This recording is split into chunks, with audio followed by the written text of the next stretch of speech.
Hi, everyone. Welcome to the Coven House. We're your hosts, Christopher and Marissa. And today we're here diving into who we are, why we're here, and what brought us to this journey. We'll be sharing our perspective on life behind the chair, the bad, the good, and everything in between. So let's get this conversation started. We'll start off with who we are individually, what we specialize in, and how long we've been in this industry and why. So Marissa, you go first. Hi, everybody. I'm Marissa. I'm a hairstylist. I've been in the industry for about 10 plus years now.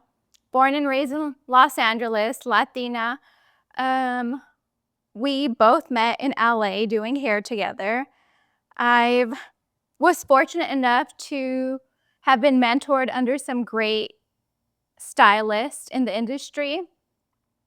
I think what makes me passionate about this industry is the fact that it's all about being creative and connecting with people on a deeper level, one-on-one. What about you? Give us a little bit about who you are. Well, I've been in the industry for now 15 years. I started off and went to Paul Mitchell, and I just think I've always wanted to be a hairstylist. I think about me individually, I grew up going with my mom to the salons, and I've always had a passion for it and just something I've always wanted to do, and it's who I am. I was cutting Barbie's hair and destroying my sister's doll's hair and all the things. And what I specialize in, I mean, I do honestly everything, but what I specialize in is lived in color, extensions, and that's pretty much it. But I can do it all, but eventually I guess my long-term goal would be just to eventually just get into hair coloring and extensions, just because, I mean, that's kind of where the money's at. Mm-hmm. And I like to play dolls with the girls. That's dumb funny. All right, well, let's get into the next one. Why are we here today, Marissa? Why did you want to do this podcast? Actually, well, you tell me why we're here. You just dragged me into this. I basically had no choice. Well, I want to do the podcast, as you know. I forced you to do this with me just because I thought it'd be fun as a creative thing to do, just because sometimes the industry can be very heavy, I guess, sometimes, and it can feel there's like a lot of ups and downs. And for me, I had the idea come up during the pandemic, and we weren't really doing anything. It was kind of heavy. Like, if you think about it, you were coming to my house and we were like doing spiritual things and the weird, like a lot of meditation. Anything. Yeah. And I panicked, and I remember going into the salon when they were saying something closed down, and I just grabbed all of my color and stuff, and I had my roommate at the time come with me and like just pack my entire Mini Cooper car with all the colors, because I was like, what's going to happen? And so it's been since COVID? Since COVID, when I had ideas. Wow. And I wrote down, started jotting down ideas and being delusional about it.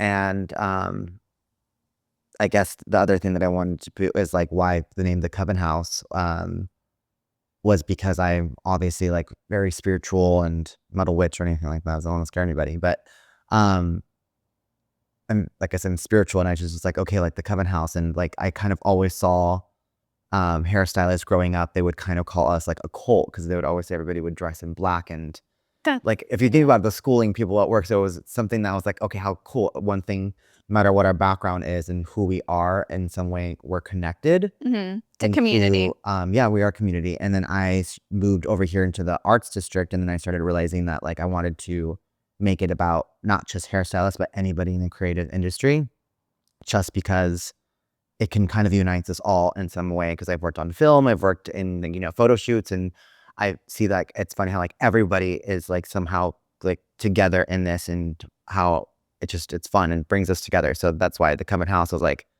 we are a group of creative people, and I just absolutely love that. And then with you, I brought you into this because I was like, let's do this. It'll be fun to do it with a friend, and we have completely different personalities. Yeah, I'm super excited to. What I'm excited about the podcast is to bring guests on and hear their stories, and to like learn from their stories, because it really makes you realize that you can like so many people are going through the same thing in the industry that you can relate to. But tell me why you wanted to do this. I mean, because at first you were a little hesitant. I still am. Why did I want to do this? Yeah. Because I'm doing something, I'm like being out there and talking about like a lot of stuff. Typically I'm like pretty reserved. So I love the fact that I'm doing something that makes me uncomfortable, actually. Yes, I love that. Yeah. let's get into what we love about this industry. What do you love about this industry, Marissa? I love that we get to be our own boss.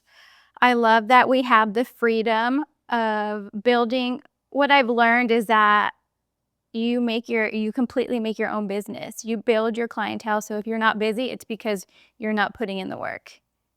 So that's a big thing. I love the fact that we get to connect with people one-on-one on a deeper level while being creative the entire time. My brain is like, I work, what is it? They say if you're like very creative, you use the left side of your brain more. I'm super creative. Like, I love to cook. Everything I do is like the way I see things is visual. Everything is like on the creative side. So the fact that we get to do hair, we're learning so many different things. We color, we transform people. There's something really powerful about making a difference in how somebody feels about themselves and to give somebody confidence. So that's why I am passionate about it. No, I love that. I mean, I'm in the same boat as you, and I think what's cool about it too, I mean, not in the beginning, because obviously in the beginning you're trying to take anybody who will let you touch their hair. Yeah. But what I love about it is that we get to pick who we are working with and whose hair we're touching, and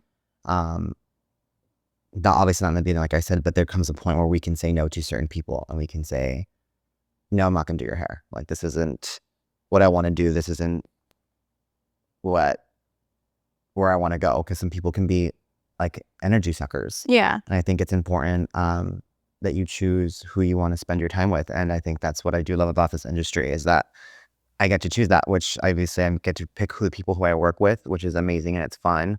We get to be creative with each other and talk about colors, toners, hair extensions, and how we're learning from different people, which is why I loved working in 2 locations, because I like networking and meeting different people with, you know, different specialties and different backgrounds, because I can take all of those things and you're constantly learning. Yeah. And I like being around, I don't want to say better than me, but like, I guess it sounds like people that you're inspired that by. I'm inspired by, because like, Yeah. I feel like I am easily bored. Mhm. And I feel like in this industry, there's always something going on, rather if it's personality, if it's something that's going on, like for example, to like clients can come in and they'll share their experiences with you. I had a client, which I don't want to get into that, but like she was super emotional. So like that part of it, Oh yeah, I how have it to sit affects down your and, mental like, I have to be there for her, but it's like someone to share that with me, and I actually genuinely connect. care about it. It's like Mhm.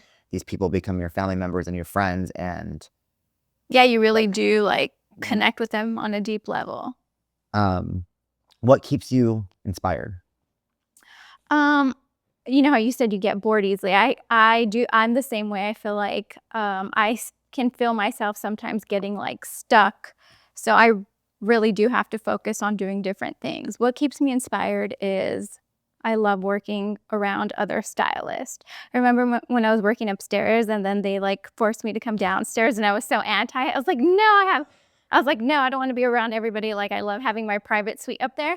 But being down there, I love it because I've learned so much. You learn so many different techniques and just how people do things differently. So being around other people and then being in Montana's like place, like being around so many different stylists, everybody's always in this industry, you have to keep up with it. Things are always changing. Trends are always changing. So you really have to keep up with all the trends. So taking courses, social media, watching videos.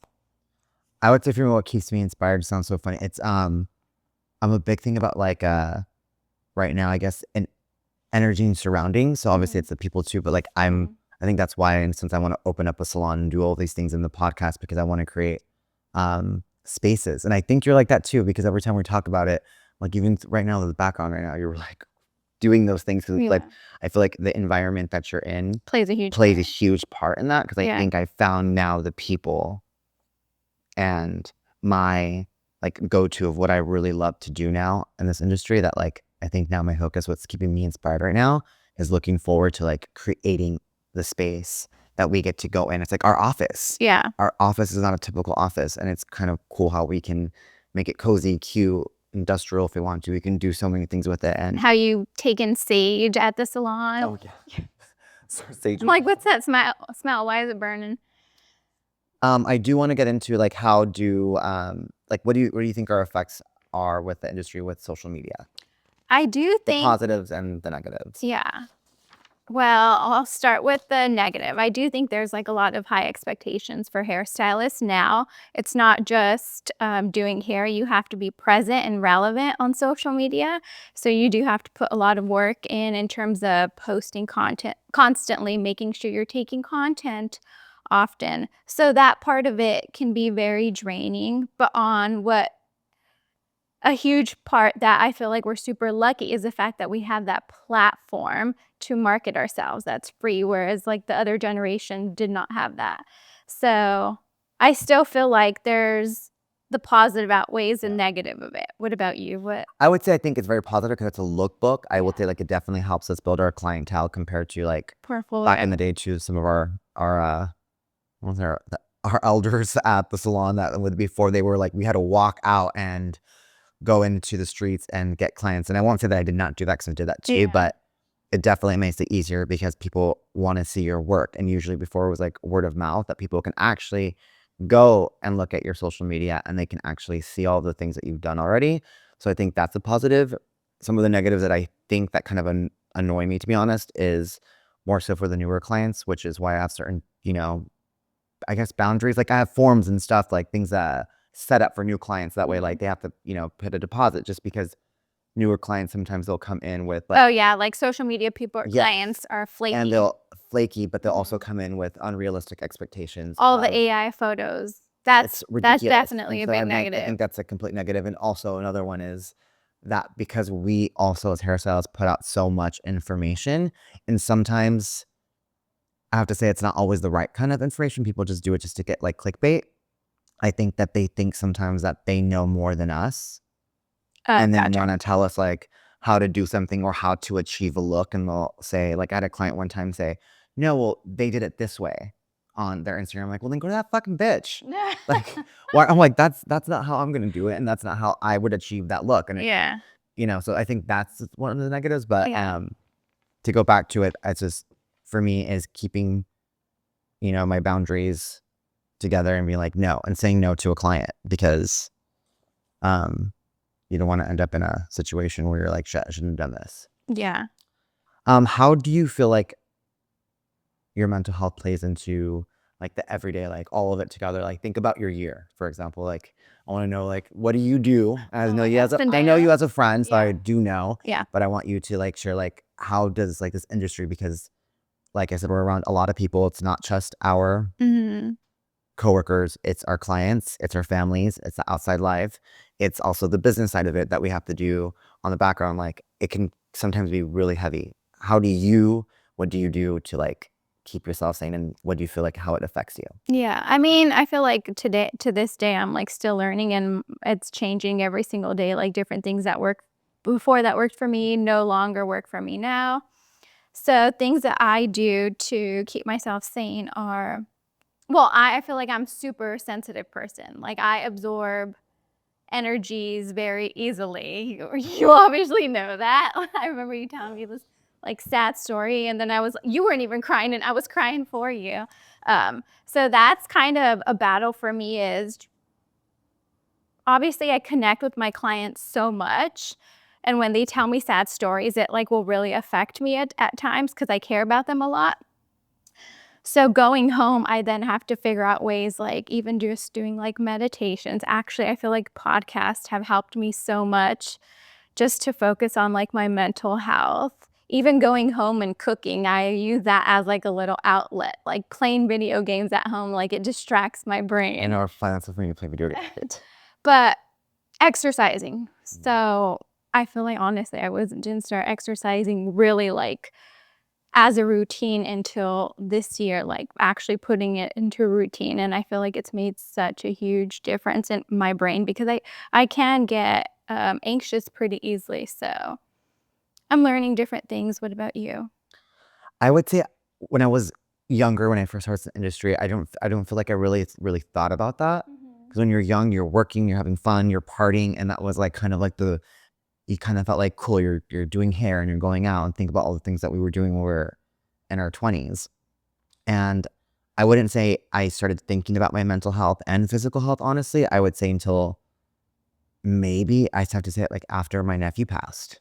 And I think, and my nephew passed 4 years ago now. And I think that's when I noticed is when, don't you look like you're gonna start crying already. Is when I was like, oh shit, okay, cool. Cause I thought like, okay, you got this. And I went into work and I'll never forget, love Tiffany and Bree. And I was like, went to work like 2 days after and they were like, I don't think you should. And I ended up like having a little bit of a mental breakdown and kind of went off on a client. And they were like, what's going on? She deserved it though. But She always deserves she it, deserved it. according I to ended up you. firing this bitch, but I was just like, fuck you. But I was just like not having it. I had no patience. I was so unprofessional. And they were like, I think you need to take that time off. And so at that moment, I was like, what's going on? How to think about it. And then I started like, I think you saw I would talk to you about it and I would cry. And I gained so much weight and I went like all these things. And I would say what I do now, what it was a lot of walking at first for my mental health. And then I got a trainer, so that helps. So the working out was a huge part of it. Saw a therapist for a little bit. I know. Congratulations, you've What? lost so much weight, Oh no, thank you. and you continue to disappear every day. I'm hoping trying to get as skinny as you. But so that's what I do for mental health is like keeping those things in. Honestly, journaling. I fucking journal all the time. That sounds like it's a good way of like releasing stuff. It is my little burn book. It's just like it makes me feel good. Yeah. Um, It's like well, that's your therapy. that is my therapy. And I Yeah. think just also too, because I feel like sometimes I don't want to feel judged. Yeah. And sometimes, as you know, like clients' energies. Oh, saging. If you look around in my apartment here, I sage. I do it very spiritual. I do my tarot cards just to kind of like cleanse the energy out because sometimes it could be, you don't want to carry something home with you from someone else. Yeah. Oh, I totally believe in that. Same. So that's something that's the other thing too. I'm just like, no, do it. Even if you look right in my apartment, I have like that white crystal right above the door. To Didn't notice that? protect. So it's like also too, it's like it just cleanses. But yeah, let's switch it up a little bit. So Yeah. we're gonna get depressing. What's something that you wish that you could change about this industry? What would you like to see shift or improve? See, that was a tough question for me because I don't know what I'd like to change of the industry because let's see, or Is there something that you wish that you can change with yourself in the industry? Like maybe in that sense, like yes and no, because I feel like if I didn't go through those moments, I wouldn't my mind wouldn't have changed so much now. But yeah, I would say maybe I wish I put myself out there a lot more when I originally started. Like I wish I put myself out there a lot more. but you wouldn't want to change the industry. You wouldn't want to change anything. Maybe just how competitive, but then I feel like with competitiveness, that's also good because it like makes you hungry and want to do better. I can't think of anything. What about you? I would say just because I've talked to other hairstylists that actually like that's their main job is like I don't want to say her name, but like doing celebrities and artists and doing all those things, and they're not always just stuck with one hairstylist. These other ones, and I feel like I find it completely shady. Even if I don't like something about another hairstylist, like if there's something that I don't like about what they're doing, I feel like that's their job, let them figure that out. And I just feel like sometimes people just dog others. Oh, putting other people down. In that like that Hollywood world, and it becomes nasty. And I feel like you can kind of see who those people are. So if I could change something, it was like take away that, because I'm someone also I'm like that in the salon, to be honest. Like I have Amy, who I'm not like that. If she wants to go to you, I'm someone that doesn't like try to hold on to clients. Yeah. And I feel like also like if I'm referring to someone, it's because there's enough to go around, and I feel like I trust the people that I work with, you, Sarah, and yeah, I definitely Jackie. don't like the cattiness in And I that just feel like industry. that's something that I think I wish that would go away, but that's never really going to go away. Which going back to, this is why I want to create an own space and our own thing of like people who we actually connect well and trust and are not shady. Of course, we're all going to be a little bit competitive, and I think that makes it fun. There's fun. There's fun competitive. Yeah, it makes it healthy. But yeah, that's something that I would like to change, because I just feel like there really is enough to go around for everyone. And why don't people work together? Every time I work with people and people work together, like things get bigger and they grow faster and we learn more. So I feel like I wish people would just get out of their And own like the fucking gatekeeping of it. The gatekeeping of it. Yes, it's just like I don't understand what the whole. I feel like it's good karma if you like share knowledge with other people. I feel like it's good karma. Is there anything else you want to? No, I think we're gonna have to do that. All right. Well, I guess that's a wrap for this episode. Thank you so much for tuning in. We're Christopher. And this is Marissa. And this is the Coven House, helping stylists and creatives grow through real stories and experiences. You're going to have to take the lead. I can't find the outro paper. Our hope is that you leave each episode feeling a little bit more understood, seen, and reminded that you are not alone on this journey. Sorry. We'll do a retake on that ending part because I think we just leave it because it's funny.